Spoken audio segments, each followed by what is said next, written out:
Hey, it's Fern, and here today in this video, I'm going to tell you how to get your dog's attention on walks.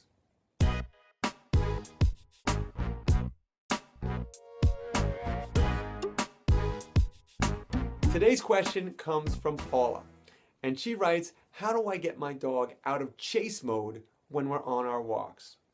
Now, if your dog has a high prey drive or is a terrier, now terriers, remember, they were bred to hunt small little furry creatures.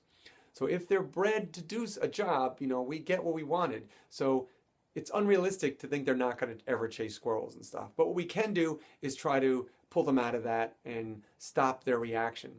So with my dog personally, I have a pit bull terrier, and she loved chasing squirrels in the beginning, and I can still remember this image of me chasing my dog. I was the guy with the leash. My dog ran after a squirrel 100 yards away from me, screaming, "Come back!" And the only reason she came back is because the squirrel went up a tree. So that was when I first got her. Now we can walk, and she could be within 5 feet of a squirrel, and I can get her not to chase that. Now, if a squirrel runs in front of her, she's chasing it. I don't fault her for that. She's a terrier. That's what she's going to do.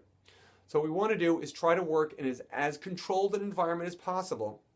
And the great thing about squirrels is they're kind of defiant, and they'll let you get pretty close before they kind of just give you the finger and run up a tree. So you're able to probably get a little close to squirrels. Something like a bunny is going to be tough because they're just going to bolt. What you do is find your dog's threshold of tolerance. That's where that sweet spot where they notice the squirrels, but they're not total fixated, where you just can't reach them. You want to get them where they're kind of noticing them, but you're at a distance where you can still kind of get some of their focus, and you want to practice getting some of that attention on you.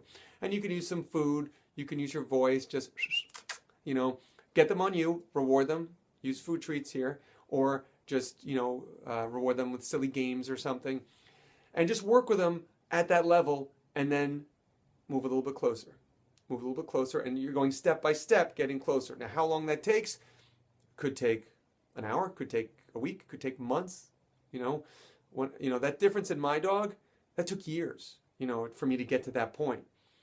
So what I would do was whenever I encountered a squirrel, or I had some time and there were squirrels hanging out by trees, I would find that sweet spot and just hang there and work for a little bit, maybe 5 or 10 minutes. I didn't go out intentionally trying to work with squirrels. It's just when we happen to encounter them on our walks, I would just take some time, try to get focus back on me, and then let them see the squirrel, try to get back on me, and try to get them out of that always chase mode. Because what happens, and I made the mistake when I was younger to kind of let my dog chase, the squirrel right up a tree if they were close. I thought it was fun. But I'm making the prey drive stronger, and they're doing repetitions of chase. So we want to do repetitions of just letting them be. And it takes time, and I would say, again, be realistic. If your dog's a terrier, he's always going to want to chase squirrels. What we want to do is just kind of shrink that distance of where he can not chase them, And I could see my dog as she looks at a squirrel, and I go, eh. I could see her look like, "Oh, Dad, all right," So she may want to, but she's listening to me and becoming more responsive the more repetitions I do with her. And everything is repetition. All right, I hope that helps. Go out there and find some squirrels. If you like these tips and would like some more, I would love to hook you up with my free newsletter as well as my free guide, 10 quick and simple ways for a better and happier dog. You can sign up by finding the link somewhere around this video.